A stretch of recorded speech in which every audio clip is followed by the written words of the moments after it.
Tuan-tuan renung tengok. Berada di dalam api yang panas selama-lamanya tak boleh keluar.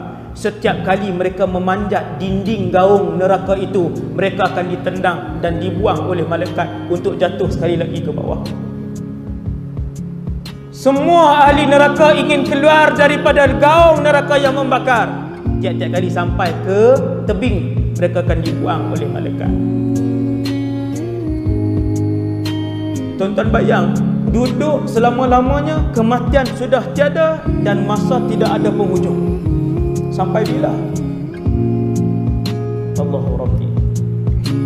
Sampai bila? Ahli neraka bertanya kepada Allah, ya Allah, sampai bila kami berada di sini? Ya Allah, berikan sedikit minuman. Ya Allah, berikan sedikit makanan. Akhirnya Allah Subhanahu wa taala menjerkah mereka, qala khsa'u fiha, diam dan jangan bercakap walau satu perkataan. Hasbunallahu wa ni'mal wakil.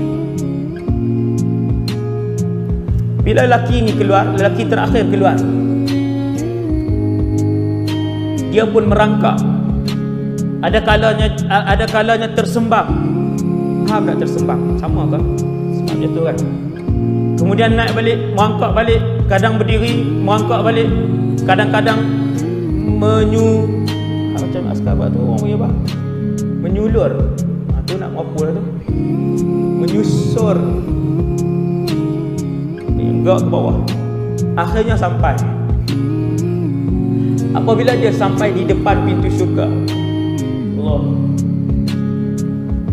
tuan-tuan, dia nampak daripada titian sirat tu, dia nampak pohon yang rindang, sangat rindang, teduh, buah-buahannya banyak. Lalu apabila dia sampai, Allah SWT pun arahkan untuk dia masuk dan cari rumahnya, istananya. Lelaki ini adalah lelaki yang paling rendah martabatnya di dalam syurga. Orang terakhir. Orang lain dah lama dah duduk, dah merantau. Ada yang dah berapa ribu tahun, dah berapa puluh ribu tahun duduk, dah berapa juta tahun duduk. Lama sangat. Dia pun masuk.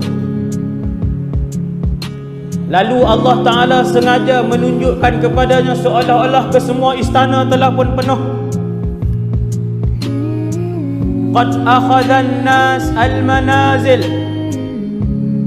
Dia kata, ya Allah, semua orang telah pun mengambil kedudukan dan tempat masing-masing. Tak ada tempat.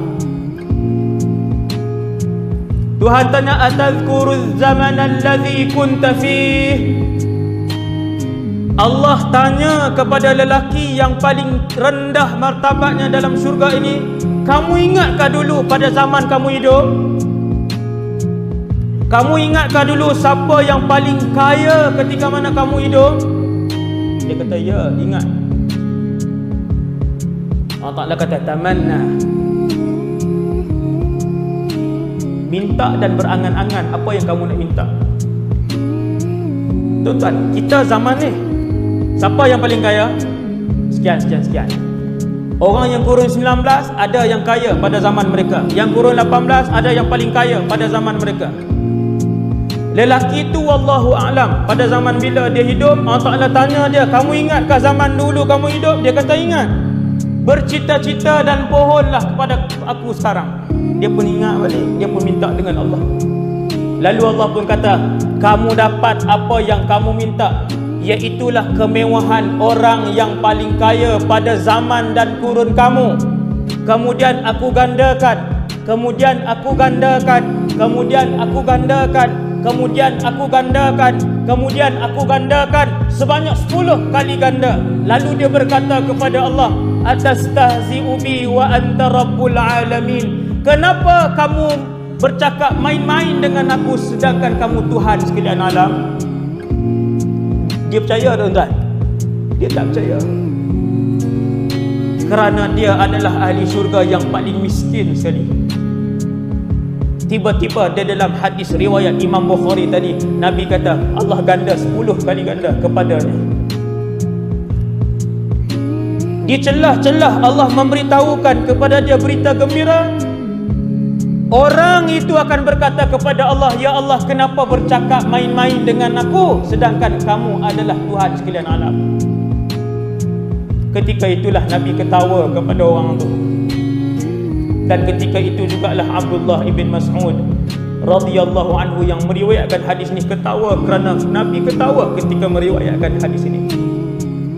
Dia tak percaya, tuan-tuan. Itulah kedudukannya di dalam syurga. Yang tu yang paling akhir. Apatah lagi kita, insya-Allah, yang kalau kita masuk awal ke dalam syurga. Ini bumi. Kemudian ada langit. Langit 1, langit 2 sampai langit 7. Di mana syurga? Tuan-tuan, kita akan bahas. Langit 1 sampai langit 7. Di atas langit 7 ada syurga. Dan di atas syurga ada Arsyur Rahman, ada arash Allah. Bagaimana Ustaz bentuk arash? Seluruh warga mahsyar akan melihat Arsyur Rahman. Kemudian bila dia masuk dalam neraka, dia tak tengok dah. Adapun ahli syurga akan sentiasa melihat arash. Arash ini makhluk Allah yang paling besar yang pernah diciptakan oleh Allah Azza wa Jalla. Ia lebih besar daripada dunia ini. Ia lebih luas daripada langit yang 1 sehingga 7. Dan ia lebih luas dari segala-galanya. Subhanallah. Macam mana tak tahu. Tapi tuan-tuan, para ulama sebut berdasarkan dalil Quran dan juga dalil hadis, kedudukan dia ialah bumi, dunia. Ini dunia, bumi, kemudian dunia, langit 1 hingga 7. Atas langit 7 ada syurga, dan di atas syurga ada arash. Daripada bawah arash mengalir sungai. Sungai itu masuk ke dalam syurga Firdaus. Tak boleh bayang, tuan. Sejuta tahun kita pusing berjalan-jalan tak habis. Kalian akan menggunakan kenderaan binatang yang laju di dalam syurga, kata Nabi SAW. Binatang apa? Wallahu a'lam. Laju pergerakannya. Daripada bawah arash mengalir air masuk ke dalam syurga Firdaus. Ada 8 pintu syurga. 8 jenis. Pintu 1 sampai pintu ke-8. Setiap orang masuk mengikut jenis masing-masing. Yang banyak berpuasa masuk melalui pintu Rayyan. Yang mati fi sabilillah, mati syahid, masuk dalam pintu jihad.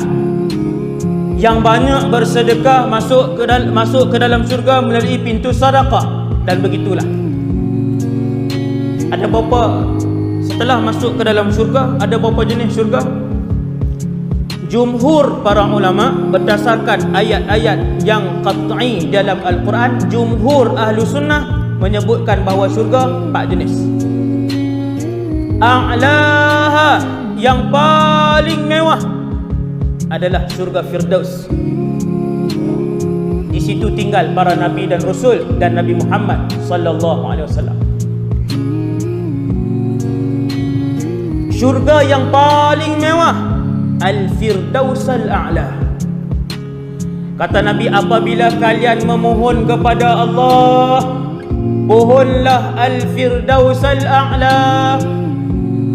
Tuan, mula malam ni, ya Allah, kurniakanlah kami Al-Firdaus Al-A'la bersama ahli keluarga kami. Mana-mana lidah dan mulut yang selalu memohon kepada Allah, tiap-tiap hari pohon kepada Allah, tak pernah lupa, kata para ulama. Imam Ibn Athaillah asalkan dari kata, ingat bahawasanya ketika mana kamu memohon sesuatu kepada Allah, kamu tak pernah lupa, ketahuilah bahawasanya Allah nak bagi benda yang kamu minta itu. Tuan-tuan, siapa yang ingatkan kita bila kita nak minta? Allah.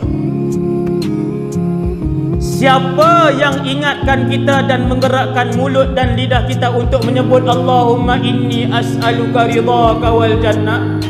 Siapa yang ingatkan kita? Allah. Maka berbahagialah orang yang tiap-tiap hari Allah mengingatkan mulut dia untuk menyebutkan, ya Allah, masukkan kami ke dalam syurga Firdaus berserta dengan ahli keluarga kami.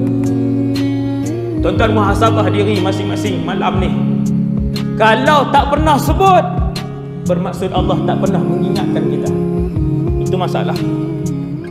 Itu ada masalah besar dengan Allah Subhanahu Wa Taala. Kemudian syurga yang jumhur ulama ahli sunnah kata 4, Firdaus yang paling tinggi, kemudian Aden disebutkan, kemudian Ma'wa, dan kemudian Na'im. Jadi semua disebut dalam Quran 4. Setiap orang ada istananya masing-masing. Apabila mereka masuk ke dalam istana mereka, kata Nabi, orang yang paling rendah kedudukannya apabila masuk ke dalam istananya di dalam syurga, dia mendapati ada 10,000 khadam untuknya. Orang gaji 10,000. Hadis ni riwayat Imam Tabrani dan rawi-rawi dia thiqah. Orang yang paling rendah darajahnya bila dia masuk ke dalam istananya ada 10,000 orang gaji. Tuan-tuan, kita hari ni kalau ada duit, kita nak tak orang gaji? Nak. Basuh kereta seorang, basuh kereta je. Dah kereta bukan sebiji. Di dalam syurga takkan kereta sebiji. Sultan Brunei pun 5,000 biji.